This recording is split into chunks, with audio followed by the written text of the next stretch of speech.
reinforcing cement mortar with the glass fiber. So in inkjet 3D printing technology. So this technologies has been evolved like since 1993, something around that time, like from MIT University. So this, according ASTM standard, American Society for Testing and Material, additive manufacturing can be divided to 7 categories, or classified into 7 categories, which is VAT, photopolymerization, material jetting, binder jetting, powder bed fusion, sheet lamination, and directed energy deposition. So each of these, it can be used for construction purposes. But the one is I'm talking today on it, it's binder jetting, which has another name. It's called inkjet 3D printing technique, or they can call powder bed 3D printing. So basically the 3D printing technologies is how I would base it. It's like a layer by layer printing, whether it is in a liquid way, or is it in a resin, or in like a powder. So this technique actually is a layer by layer printing the powder material and dropping the materials like a water on it on a specific spot to print the shape that we want. If you see these shapes like a UTS shape or para-house shapes, those that have been made with the cementitious material and with the 3D printing technology, which is called inkjet 3D printing or binder jetting 3D printing technology. So this process actually takes longer time compared to most of the other 7 categories that I've been mentioning, because it needs a cleaning. So once you finish your cleaning, once you finish your printing, you need to clean it properly until you get your subject or your object. And the powder flowing, usually comes in the back of the printer, which is instead of the paper that we have in a normal printer, the powder is coming out. This is coming out flowing on the gravity acting and rotating. There is one small rotor inside this, like a bucket in the back of the printer. It helps us to come out the materials properly. It means come out the materials properly from the back of the printer. So if we are thinking in the ones I've been showed earlier in this one, it is usually made by 3D system, which is earlier is called Z printer. So now there is some companies like trying to produce large scale 3D printing technology for construction or for other industrial purposes, such as Vauxhall jets. So you have been innovative, the big, like a large scale of the 3D printing inkjet. So, and the layer of this printer, it's a larger than the 3D system one. So basically they have been developed this one with the UCLA architectural department in US, and the German, which is Vauxhall Jet itself, is a Germany company. They have been making mini house, something the ones you see on your right photo. So and this can be like a making such a mold in a large scale. Even you can go for 4 meter. This one is a height about 3 meter and 2 meter in a length around. So they are trying also to make like a 4 meter houses as well. So because the scale of the printer is around 4 meter size. However, it's not just Vauxhall Jet. There is other companies like X1. They have been using the binder jetting for around for 5 years, and this also they have been using for a lot of industrial purposes and manufacturing purpose, such as making the engine or other parts for the automotive. So this is like a general literature regarding the large scale or light inkjet 3D printing, which is applicable for construction purposes. However, there is another printer which is custom made by Enrico Dini in Italy. So he used this printer only for civil engineering purpose, or we can say for construction purpose, which is made like a kind of irregular shapes, which is very hard to make it with our conventional concrete, or we can say like having those formwork that are available for construction. So his companies now has made a D shape, and recently they have been done a lot of works, especially for marine structures. And regarding this work, I just want to show you how we can prepare like a fiber reinforced in a lab, and we can like increase the mechanical purposes or mechanical properties of this material. Usually, if you have a cementitious material, we recommend to mix them once in a one mixer and rotate it for 5 minutes. And during this 5 minutes, we can add in the fiber with a small proportion while mixing. We have been using like a 6 millimeter length of this throughput fiber. And after this one, we have been mixing around 10 more minutes. So it's totally like a 15-minute like a mixing. Why we are adding fiber late? Because we don't want to damage the fiber. As you can see, these fibers on the photo, that's the fibers, all of them easily like mix it without any damage of the fiber. However, the fiber preparations, as I mentioned, it is basically like after selecting the types of the materials and their mixed proportion, the materials were blended homogeneously, and we need to mix around 15 minutes. And usually the speed of the like a Hobart mixer, it's about 1,450. We can go up to 1,900 RPM, but we should consider if it's too fast, maybe damage your fiber. So we should be careful while mixing properly. And regarding the mixing, it's not just the mixing, we need to see the outcomes. So how we can see the outcomes, we should check the surface roughness of the material on the belt chamber and in a printed specimen as well. So what we did basically, we are being putting these materials like a fiber into the cementitious. Later on, we have been check it with the visual photos or visual eyes. And later on, we have been magnified by microscopy and 3D laser scanning. So once we have been magnified, we see almost of the fibers was parallel to the y-axis in the belt chamber of the inkjet 3D printer. So once we have been printed, like we have seen also the materials, which is parallelly about 70 or over 70%. It is parallel to the y-axis. It's less than 30% in x-axis. So basically, most of the materials in a y-axis, like when we are testing for mechanical properties, it is much stronger. I mean, the bonds of the materials is much stronger in a y-axis when we are compared to the other axes. All right. So this is the like sees if we are enlarged here, we can see the fibers comes out from the printed specimens.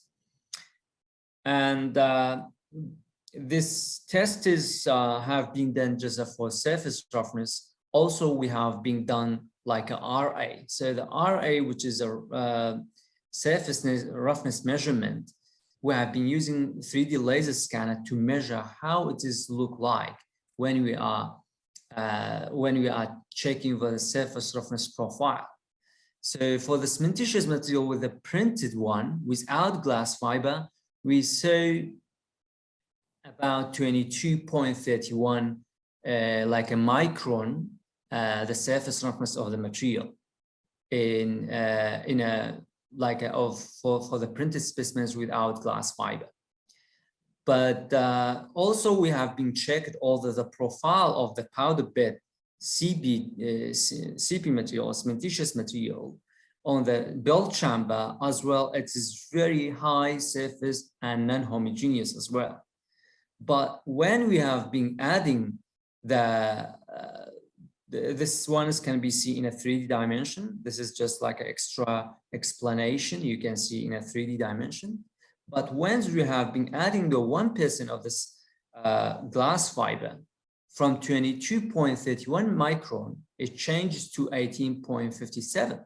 So it means really about 20% the glass fiber improve the material's homogeneity and the surface roughness of the material. If you can see here, you can see the surface roughness of the material. It is quite good compared to the material that is not included the glass fiber in the materials.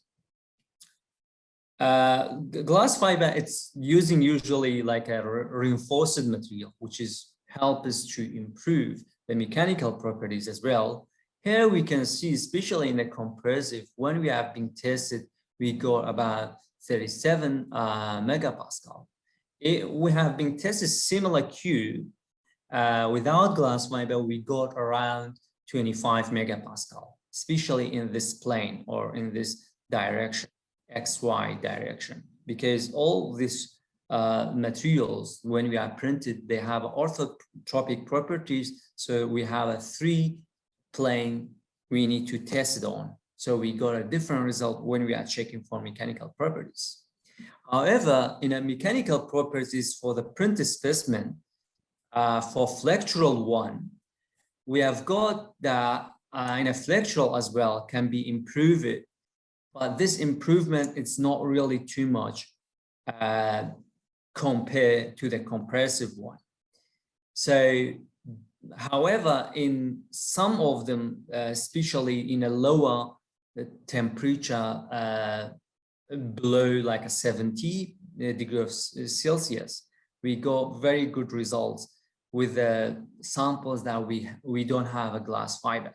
So, but over 18, we didn't see much changes. And that's why we are expecting when we are curing it in like a higher degree of temperature of Celsius. So we should be careful about this mechanical properties of the material. But however, we got like a maximum in 80 degrees of Celsius, but the comparison between with and without glass fiber, it's not too much. Another point we need to check it out, it is overall, all the surface roughness of the printed material, we should be considered because it's really affect the mechanical behavior of the materials. And actually, if we are printing any kind of material with different properties, we get a different results. So basically, because of the cementitious material, it's not just cement. We are using sand and another kind of accelerator. So most probably change the surface roughness. But having a glass fiber with 1%, it's really helpful. So I think I highly recommend to be change this ratio to a different ratio. We maybe get different results.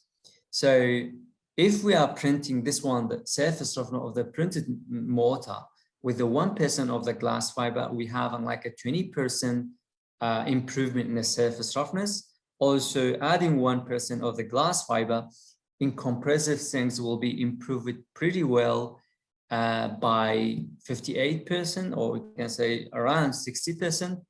And also the fiber orientation, if we have focused on and using like an image analysis, we get most of the fibers will be parallel to the y-axis in a powder bed of the 3D printing, of the inkjet 3D printing technique. So this one can be figured out by having actually like an image analysis. Thank you for your times, guys. And if you have any question, feel free to ask me. This is the end of my presentation.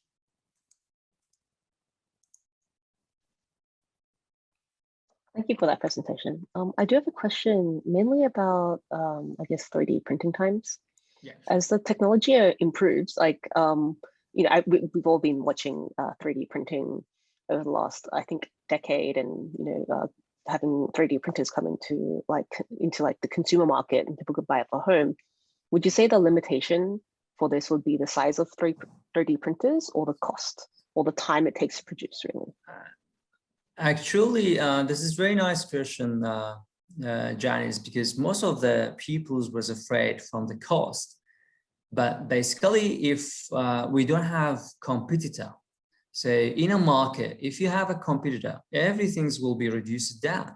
I mean, the price of the material, the price of the printer, because once they innovated the normal printer, which is for paper sheet, it is also very costly in the beginning, but later on it reduced down because we have different manufacturing and we have a lot of competition in the market.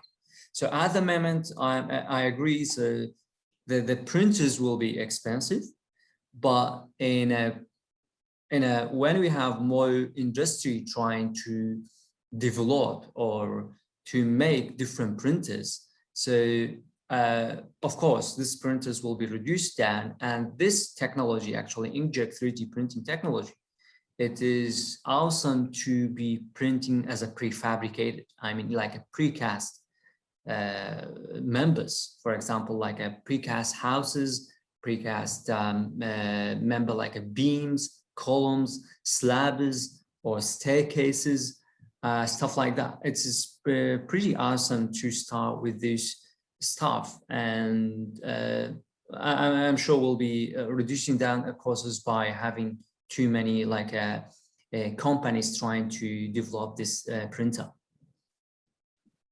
Oh, that makes a lot of sense. Thanks you. So it would also, I guess, depend on other industries also pushing yeah, exactly. 3D printing. Yeah, because now I can see so many other companies like a Perry, which is developing the formwork. They are trying to contribute in a 3D printing technology, but not this technology actually. The another one, which is called extrusion 3D printing. So it means those formwork companies, they should convince themselves and trying to develop new stuff, because they know this is a future for humanity. And basically it is, because you are removing the formwork completely in a like a site work or for construction. So this huge amount of money will be returned back to the companies. So and basically we have a prefabrication for a long time in construction. So from this technique, we can get a lot of benefit. Thank you very much. Okay. Are there any other questions? I've unlocked the video and mic. Yeah, thanks. Can I ask one, please? Yeah, sure, Farid. Okay, like you said, Pshtiwan, it's a future of construction from many perspectives. Yeah. I've never tried that. So yeah. I had 3 questions that are basic questions. Definitely your research had gone more deeper into what I'm going to ask. But just to resolve those basic questions for myself, the first question I have is that how many workers or laborers does it take to operate a 3D printing machine that supposedly is planned to work on site? That's one question. Actually, as a technical, so you may need only one person. But someone it should be skilled labor. Actually, we can have a labor, but basically we should develop them with that, or we can say we can teach them properly how we can be using the 3D printer. And I think those institutes that we have, like a TAFE or other colleges, it can be using the 3D printing in their mind to help those people, to help the skilled people, and one skilled engineer as well. So one skilled engineer and one skilled technician, it will be proper to be used 3D printer. Okay. So that's a lot of points in that perspective. Yeah, it depends. That's it. Working Actually, and this is it. operating the system. I agree. It depends on the how is the scale of the manufacturing. So this is I'm just talking about maybe just 3x3 or 4x4 meter scale of this manufacturing. But if you have a multiple, so that times you need to multiple printers. So that times you need to duplicate, or you need to consider all those perspectives. Yeah. The other question is that, do we have some Australian builders that are using these 3D printers in a real world? Actually, we don't have it yet in Australia, but in Europe they have been like a Perry, as I mentioned. They are working like a joint venture with Cobalt. LinkedIn post, one of them was built and occupied by residents. Sorry. So one of your LinkedIn posts that was about a house that was 3D printed. Yeah. Was occupied by residents. So yeah, in Europe it's developed, but still not in Australia. Yeah, in Europe and US as well. In US they have Icon, so they have been printed few houses in Mexico, and Cobalt, as I aware. So this is joint venture with the Perry, so they have been developed a lot as well. So contour crafting, which is being in US for a long time, so they have been using different technique to print. Assuming that Australia is planning to get 3D printers in the construction industry, we're probably going to need some standard codes before a proper manufacturing starts. But now the third question is that, do European countries and also America have some standard codes regulated for the use of 3D printers in the construction industry at the moment, so that Australia may look at those for the adoption? Exactly. Australia, they don't have any like a standard for that, and even Europe and like US as well. So they have been trying to have a committee, different committees, and to try make a standard for the 3D printing technology. But this will be very limited because the technologies that we have, we should consider all different technologies, and it will be suitable for construction for sure. So I'm not sure how they can arrange this like a guideline, we can say, or like a standard in future.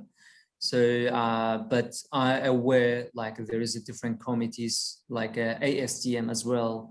They invite me for such as a speaker to talk about this technology. So I think they have different committees to discuss in further detail about this technology for 3D printing.